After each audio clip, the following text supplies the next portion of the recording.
So Robin Newton, welcome to the show. Happy to have you on. Thank you. I'm happy to join you. Yeah, and as you can see, I'm in wonderful quarantine, super quarantine land. We were talking offline a little bit. I got, I got tested positive for COVID, so still doing the show remotely as we were going to be doing it before anyway. But Robin, PR. But I'm glad you're doing well. Otherwise, yeah, yes, mostly just flu symptoms, and that's good. and most of them are, they're subsiding now. It's like almost getting over them now. A lot of orange juice, a lot of vitamin C, and just What are keep they eating saying? a lot. Vitamin C, vitamin D, and zinc. Hmm. Okay. Absolutely. But Robin, PR and communications, media relations with C-SPAN right now. Yes. I Yes. I was with I worked for C-SPAN, I think 2 summers ago for like a very short contract. I think I was filling in for somebody who had undergone surgery or something. So That's how we first met. yep. Yeah. Yep. So yeah, Robin, tell me a little bit more about who you are, what you do, what you've been up to. Yeah. So I just had my 5th anniversary at C-SPAN last month, and I've been working in the communications, PR, and media outreach field for years now. I started back in 2007 working with WTOP radio station here in Washington, Mhm. D.C., where I'm at. And I was there for about 8 years before coming over to C-SPAN. And so I've always had a love for media as well as communications and that PR um, outreach type of position and field. So built a lot of contacts over the years with reporters and industry professionals, politics, and it served me well in my career so far. Yeah. Yeah, I loved it. I mean, for the short time I was there, I loved it. It got pretty exciting in some of those Senate hearings and some of those House hearings and House meetings or whatever they're called, and pretty intense. Who's the Intelligence Committee Democrat? Um, oh, I can't believe I forgot his name. Schmidt or something like that. Anyway, he's intense. He was always intense, when he's grilling people to get answers. But yeah, I mean, It's interesting to me how some people can think that C-SPAN can be boring, and I guess at times it can be, but if you're really paying attention, it's not that boring. yeah, It's actually, like you said, it can get intense, especially depending on the hearing or the topic that's at hand. Even just floor speeches, some of those you're just watching like enthralled. But yeah, I find it interesting, but I guess to each his own. yeah. I mean, I think today's viewership requires commentary and opinion-oriented commentary along with whatever it is that's happening. But with C-SPAN, and that's why I really enjoyed working for C-SPAN, because I think from a safety, I think from a safety aspect of like, who am I siding with? If I were to take a job with Fox News, everybody, you know exactly what everybody would think. If I took a job with CNN, you know exactly what everybody would think.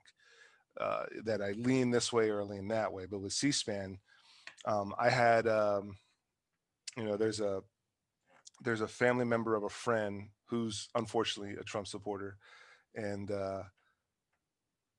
was criticizing my work at C-SPAN. And I'm like, okay, so you're a big Fox News fan? And he goes, yeah. I'm like, dude, that's all opinionated. Everything that you see on C-SPAN is just what's happening, and you can make your own opinion.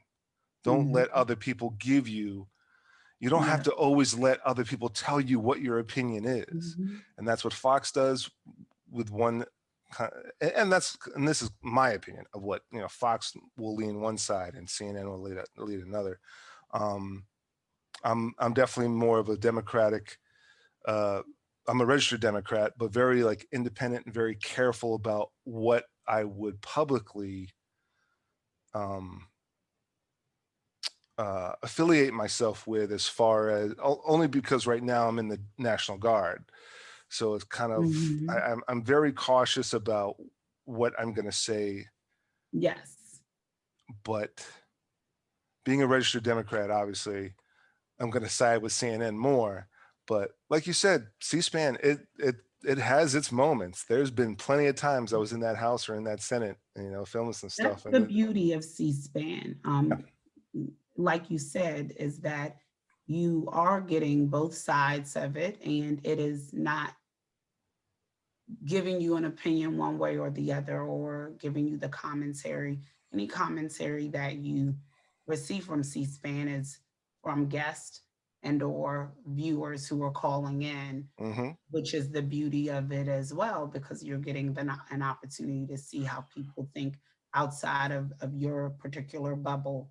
And that's one of the reasons why I also enjoy working at C-SPAN, because I, I I love that I get to tell people, oh no, I'm not going to discuss politics with you because I can't for my job.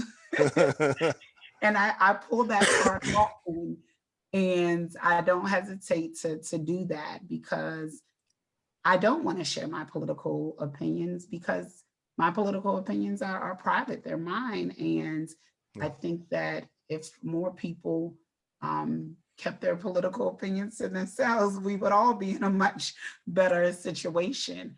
And so I take pride in the fact that C-SPAN does not share their political views in a traditional, and I say traditional meaning how other media outlets share their views openly. And I have friends who work at CNN, I have friends who work at Fox and various other news outlets, and I don't know their political opinions. And I just know that they go in, they do a job, and I don't know if they morally align with what they are doing there, or what the overall context of that station appears to be, yeah, or leaning that station appears to have. And I'm okay with that. And so we're all just doing a job, but I do enjoy that I get to do a job that I morally am proud to say, hey, we're not sharing our opinion, and we're not trying to lean you in one direction or the other. yeah. It's almost like Mhm. like a security camera just in the Senate and just showing you from beginning to end the whole day, or the whole 3 hours, just unedited, um, Yeah. And unbiasedly altered in any way, shape, or form. It's just, yeah, and that's what was fun for me, and that's what was unique and inspiring for me anyway, being there. yeah. um yeah, I agree with you about, keeping political opinions to oneself. I mean, I get that all, but at the same time, see, politics, the word politics is always kind of dirty in my mind, in a way. Mhm. But whatever those opinions are, political opinions or social opinions, your social ideals, that is what shapes our society and our civilization. Is, progressiveness versus, ultra right, conservative, old fashioned, uh, you know Mhm. uh, uh, uh, prejudicial biases, and these are the things that shape society and civilization for better or for worse. And so, yes and no. I mean, a lot of times these things need to come to light. Whatever our opinions or our ideals are, need to come to light and start working on those and start trying to impact our society and our civilization for better than for worse. That's true. And I think it's unfortunate that, you know, there's certain leaders now. How do I be as politically correct or politically safe saying this? But recently we've had political leaders who are, you know, hopefully leaving soon, that have made a lot of people feel comfortable spouting hate and far right,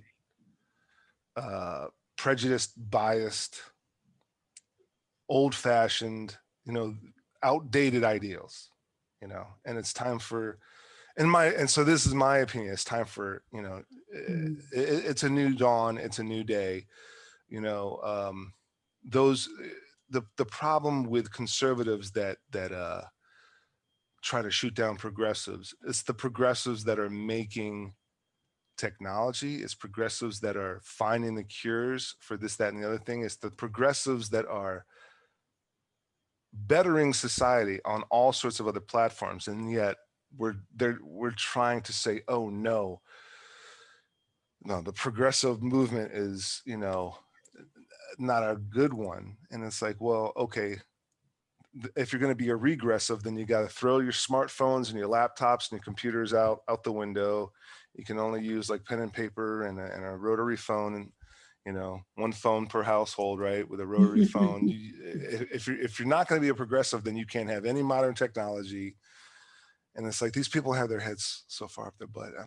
I don't get it, but I'm going off on I can tell you're being quiet because you're being quiet. You're not gonna put your ideals out there. No. I get it. I respect that.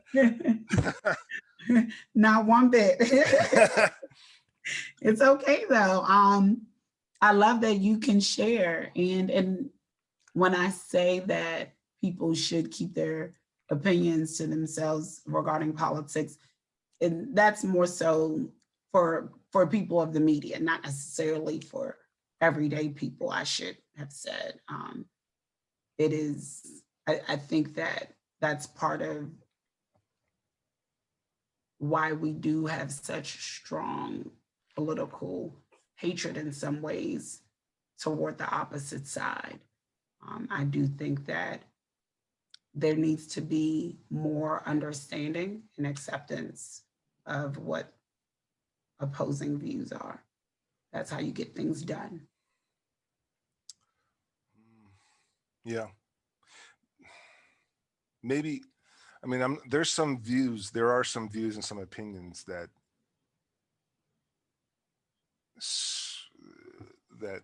are a little too frightening or dangerous to be accepting. Yeah, but if you don't understand them, how can you grow from them? Yeah. You know, and so I think that's part of it. You can't just sweep everything under the rug and expect positive change to take a hold. So you have to figure out why people think, do, act the way that they do. Yeah. Even if it goes against what you believe. Yeah, and that's a tricky thing, is to try to understand, that's the tricky part, is to, you know, what's the phrase? What's the method? It's like to be empathetic, sympathetic, empathetic. Yeah. To be empathetic, or to, you know, put oneself in another one's shoes, you know, that sort of deal. So it's tricky. It's, you know, it is tricky because obviously you don't want to put yourself in that person's shoes if you don't like the shoes. Yeah, absolutely. But you gotta, you know, try to understand where the shoes are going, even if you don't like the direction. Yeah. But if you don't know the direction that the shoes are going in, you can't change the direction either.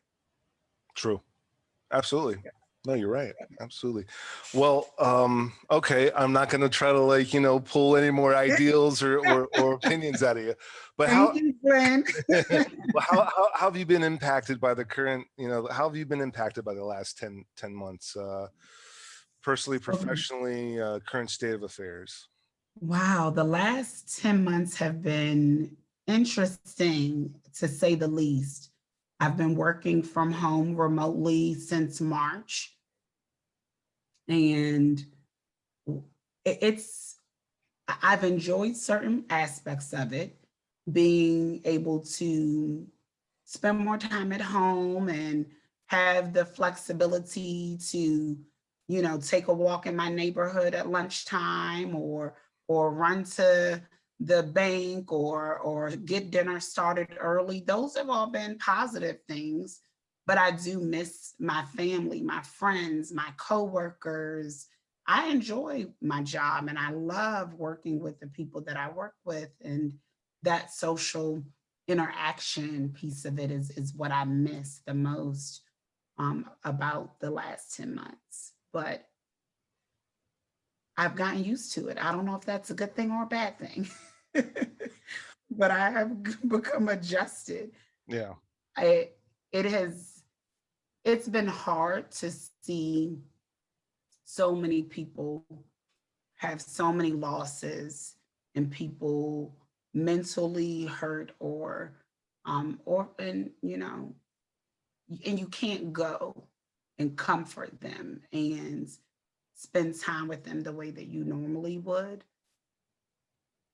when you're not in a pandemic. And that's the part that also bothers me and hurts, because I am very close with my friends and my family, and we've all experienced various losses this past year.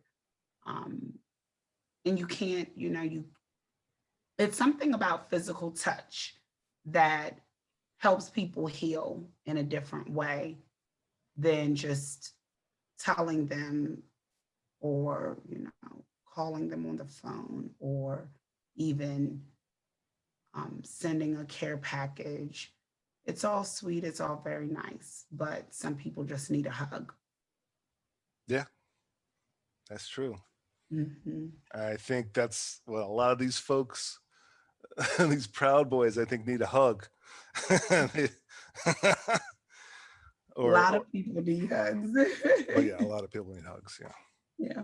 But yeah, you're right, and especially now, because the social distancing and the contactless lifestyle, and was the elbow bumps. It's not even a fist bump anymore, so it's Mhm. an elbow bump. And I can't remember the last time I hugged somebody other than my wife Yeah.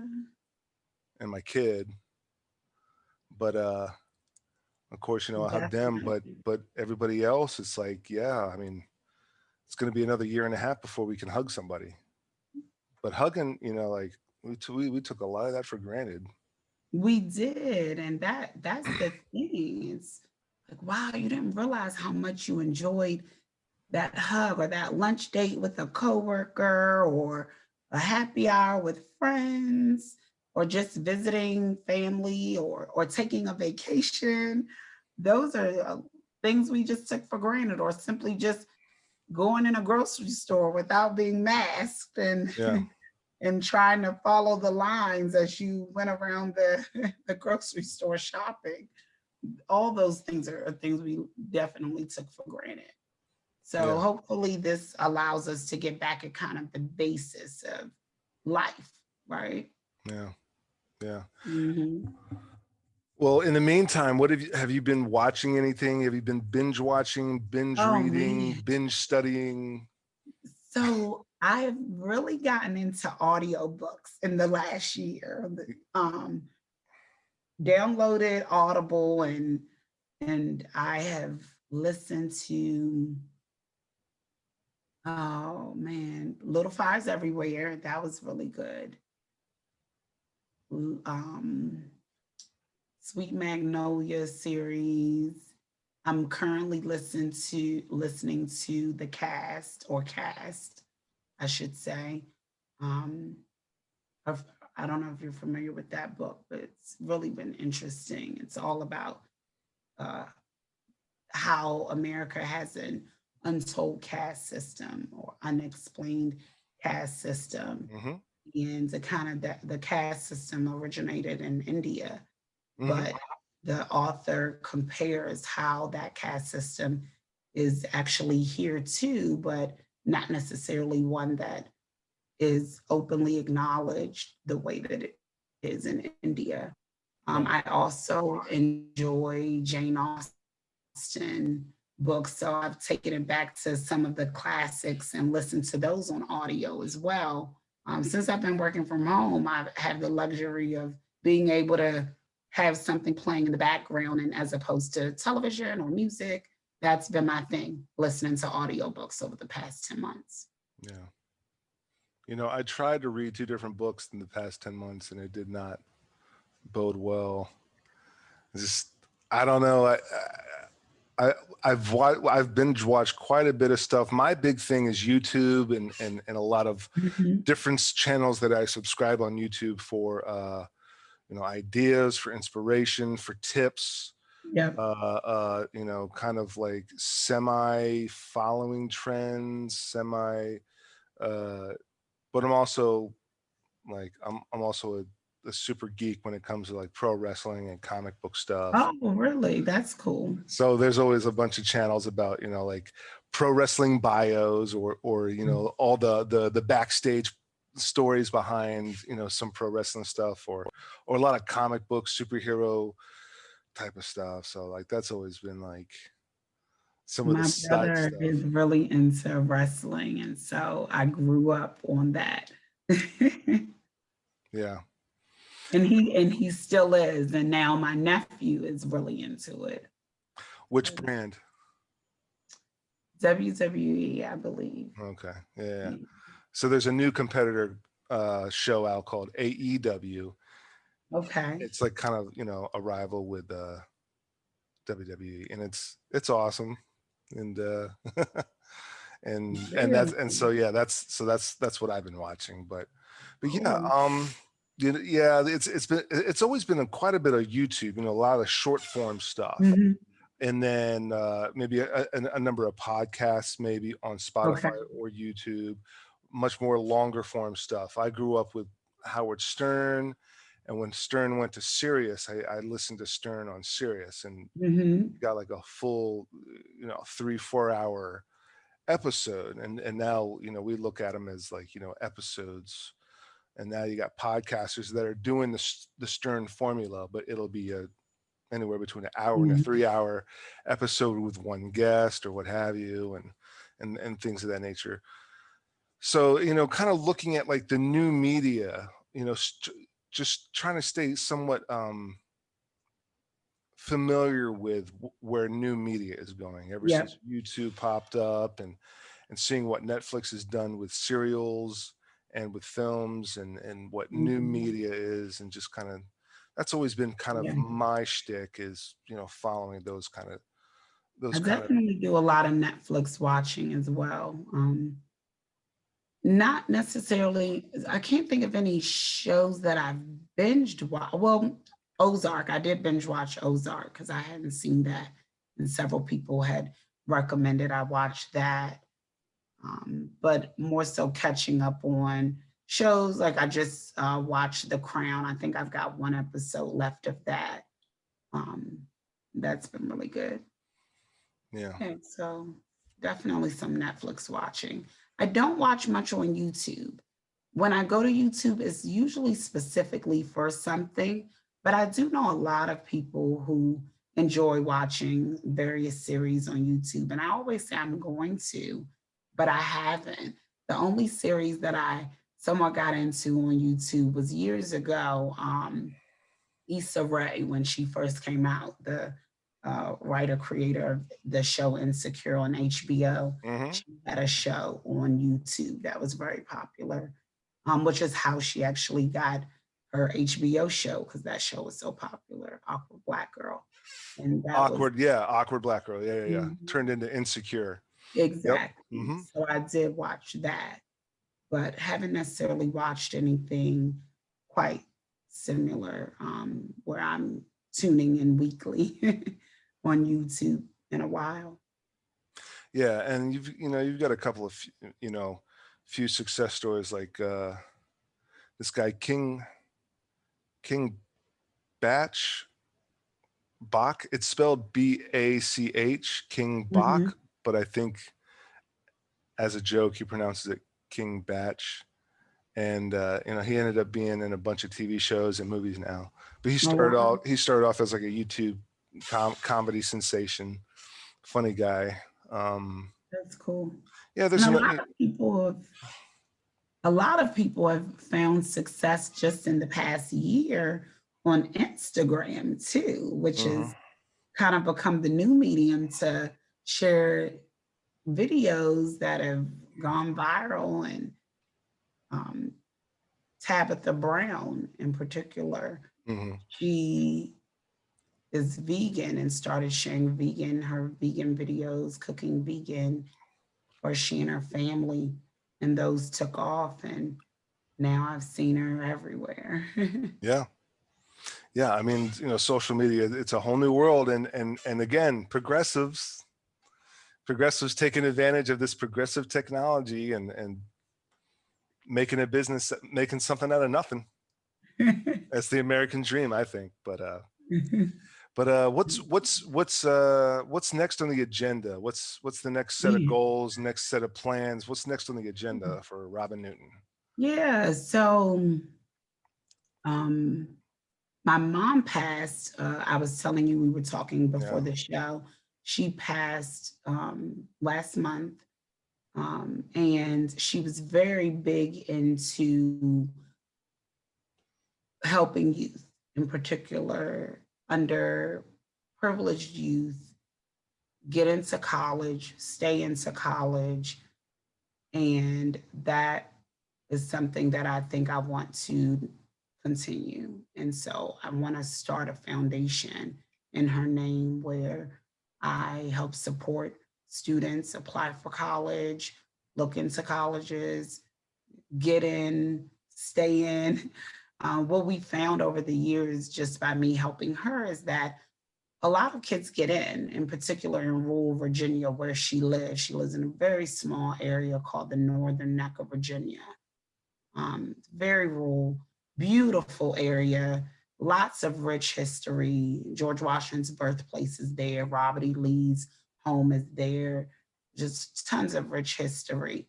But the area is rural, and not a lot of job opportunities. And the students in that community tend to have difficulty staying in college. They get in, they get scholarships or get grants to go, but then they don't always manage to finish the task. And so that was a big thing for my mom. She wanted to see more students from the Northern Neck going and staying. And so I want to take that on. So in the next couple of months, that's what I'm going to be working on outside of work, obviously. I'm going to start a foundation in her name and continue the work that she began. So So got some big shoes to fill. She yeah, did a lot in absolutely. the area, and she had already started one scholarship. And so I'm going to create another one in her name as well, but also continue the scholarship that she had already started. It's fantastic. Yeah. Thank you. And yeah, and that's very important work. I mean, right now we need for everyone.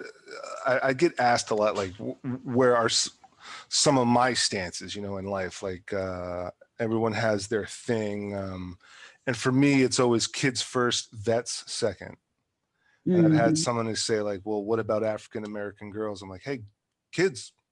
Well, what about black men? Vets. Kids first, vets second. Yep. I'll listen to the third and fourth thing. But Yep. hey, I'm here for vets, kids first, and vets second, and anybody else. But yeah, Yep. kids. I mean, I mentioned this before on the show. Are you a fan of The Office? Have you watched The Office with? I do like The Office. Yes. So, as creepy and as weird and as annoying and as idiotic as Dwight may be, Mhm. this one scene always stood out for me where there was that bring your daughter to work day, Okay. and Toby brings his daughter, to work, and they walk by Dwight, and he goes, "Oh, hello, little one." And Toby's like, "Okay, come on, come on." And even Dwight knows. He goes, "You are the future." Yep.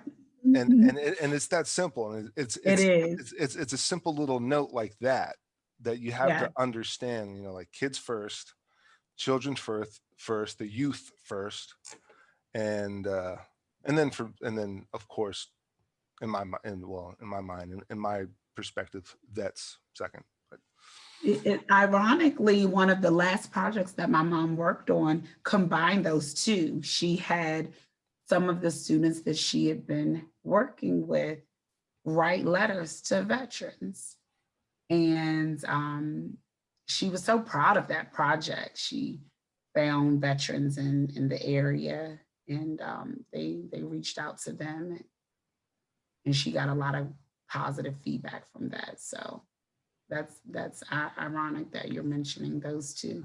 yeah, I mean, that's always stood out for me. I think what locked it in, the wife wanted, to have one of these charities. If someone wanted to donate for our wedding, you can donate to a charity of some sort. And she goes, "Well, what are some things that that I would ask for?" And I'm like, "Well, I'm sure there's a million different charities that cover this, but kids first, vets second." And she said, "Okay, I think it was Children's Hospital, and I think it was Wounded Warriors." And then she picked a third thing, and it was just like, "Here's some options if you want to donate in our name," or That's awesome. I something love like that that. idea.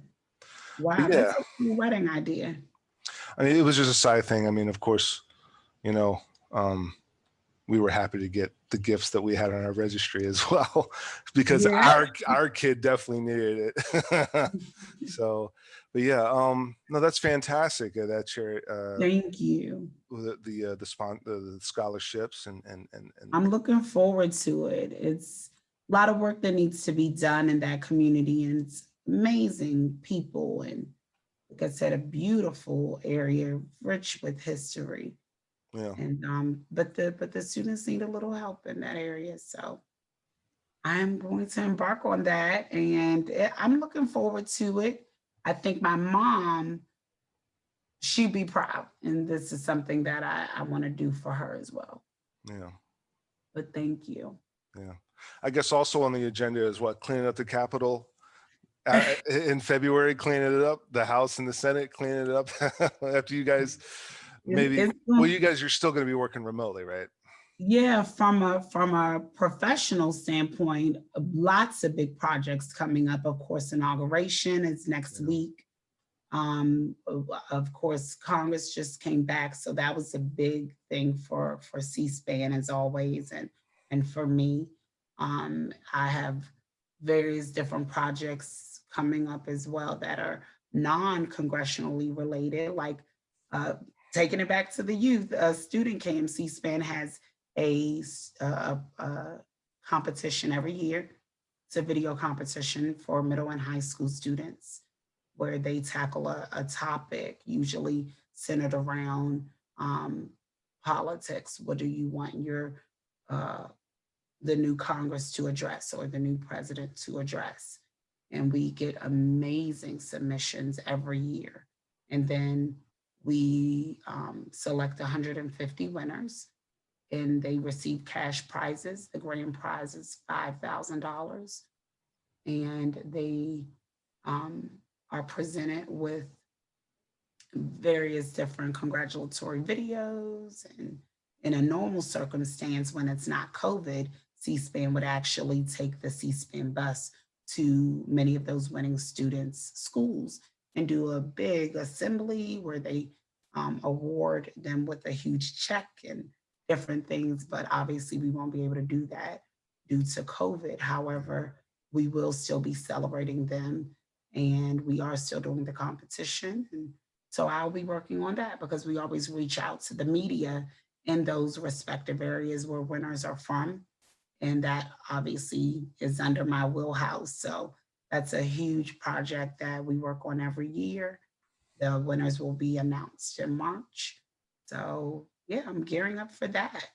We also tell their congressional members, and they usually get into it. Many of the students have already interviewed some of their congressmen or women to be a part of their actual documentary. So it's really, really a cool project. Awesome. Hmm. That's fantastic. So new year, new you, new normal. Yeah. What's that for Robin Newton? Oh, Newton's new year, new you, new normal. yeah. Oh man. So I took a lot of time last year to focus on my health. And I'm proud of myself because I've lost quite a bit of weight. Um, and I've got to keep on that journey. So, new me, meaning a new, healthier me that I am continuing to move and foster new things in the new year with that as well. So last year I focused a lot on aerobics and my diet, and I'm going to continue to do that as well. But this year I got to do some toning. As you know, when you lose weight, then it's like, oh, now I got to tone up that flabby arm that that used to be solid. So that's one of the things that I'm going to be doing this year. That's going to be the new Robin, a toned Robin. Um, yeah, so that's big on my list, my to-do Yeah, list. I did. Yeah. I did the exact opposite. Like I think, like I mentioned, me and the wife, we brought home our baby boy. So we had our kid this whole quarantine. So it was basically pandemic Papa pounds, Yep. double, like you got your pandemic pounds and then you got your dad bod. And now you got your COVID dad bod. And so, it's like just eating whatever I can, being with him. The second we put him down, a couple of beers, go to sleep. Yeah. I wake up, next thing I know, it's summer. I haven't worked out at all during this quarantine. Next thing I know, it's winter. I haven't worked out at all this quarantine. So My hat goes off to all the parents. I'm not a parent. Um, so I don't know what that is like, but I do have friends who are parents. My brother is a dad of 5 with one on the way. So yeah, six headed his way. Quarantine baby. I've been teasing him that I'm gonna nickname the baby COVID. And he's like, please don't. don't jinx them. But Don't jinx them. yeah. But yeah, it's one of those things where it's like, man, I don't know how you all are doing it and you're still alive because it's a lot. It's I will. a lot to be confined. It's a lot to be confined with little ones who don't necessarily understand. And your baby is young, Yeah. so you don't have to explain that. But it does Mhm. take a toll on people.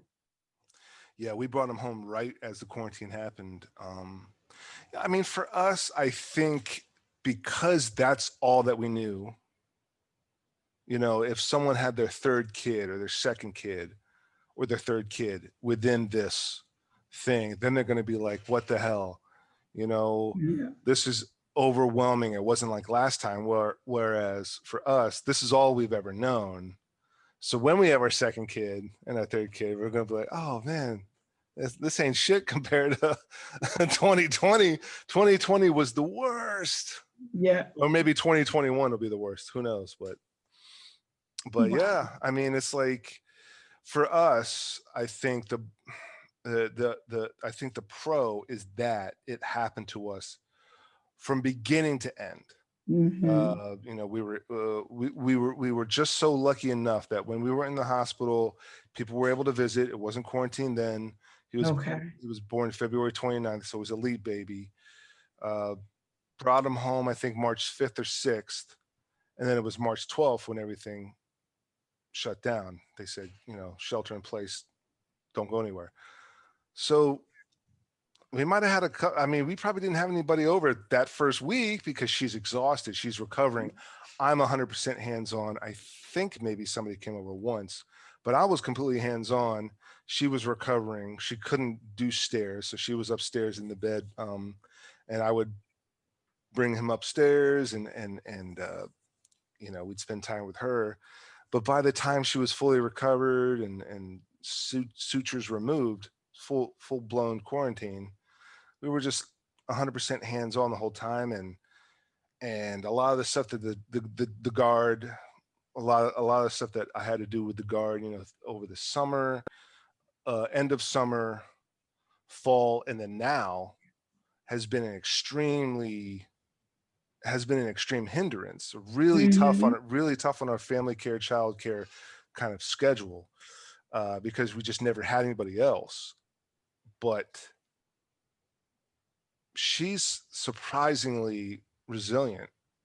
I mean, That's so who doesn't complain? I mean, you complain if your car breaks down, you complain if it rains or snows, so she'll complain.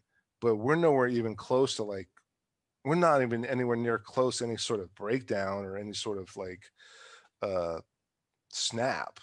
that's awesome. And so I think what's going to happen is we're going to be so used to this hardship that when it comes time for a second kid and maybe even a third kid down the line, um that's gonna be like, man,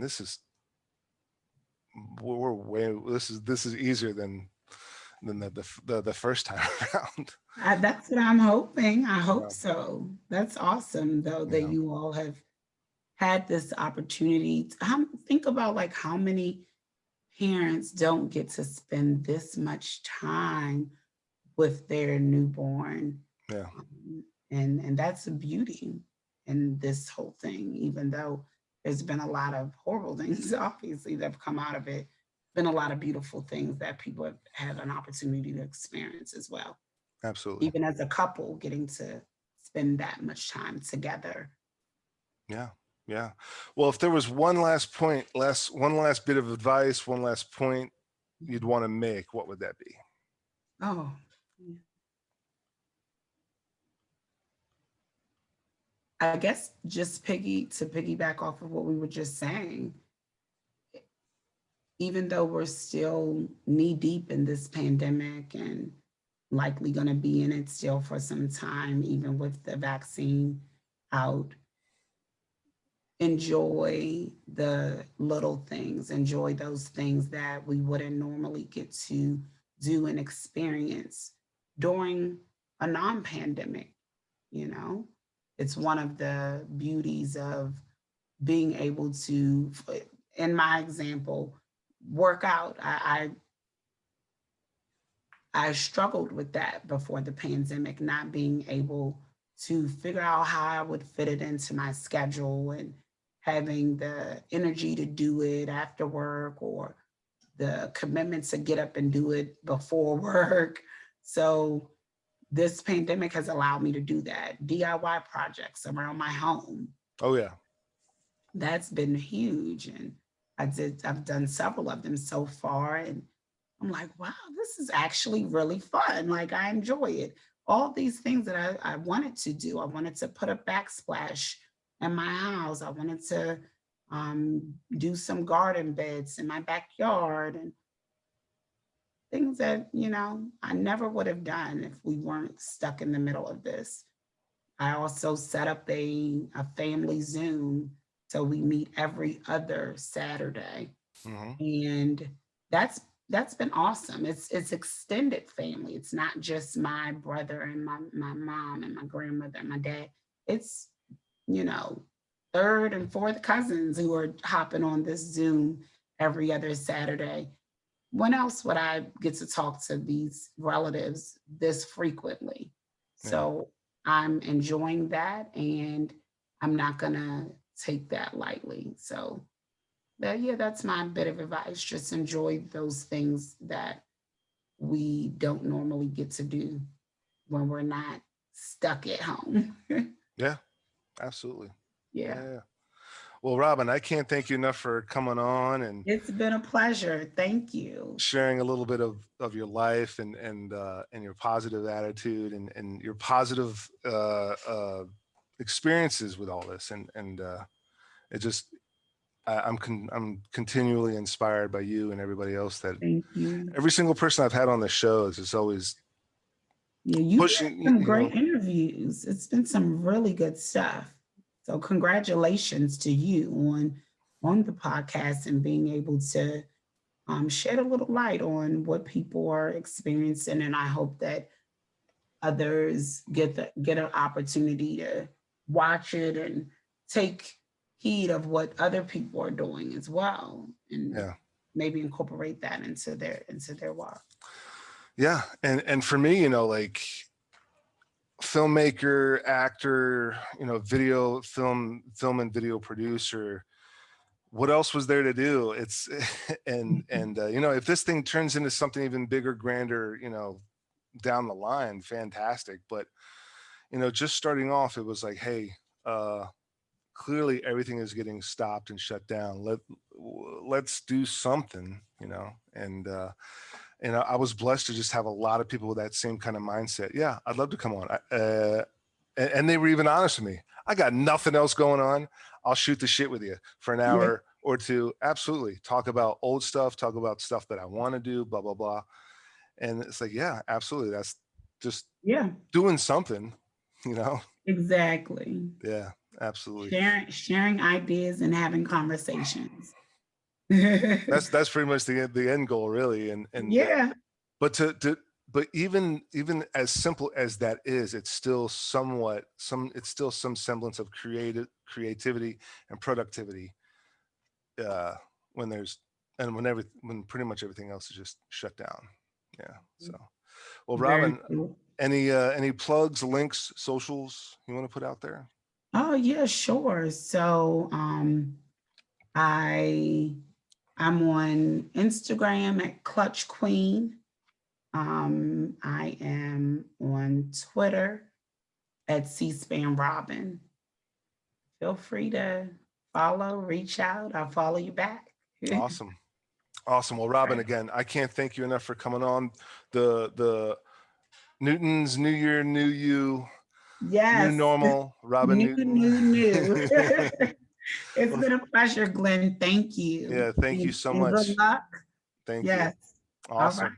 Awesome. Well, to my viewers, I hope I've earned the privilege of your time and viewership. I know Robin has. And until next time, you know what to do.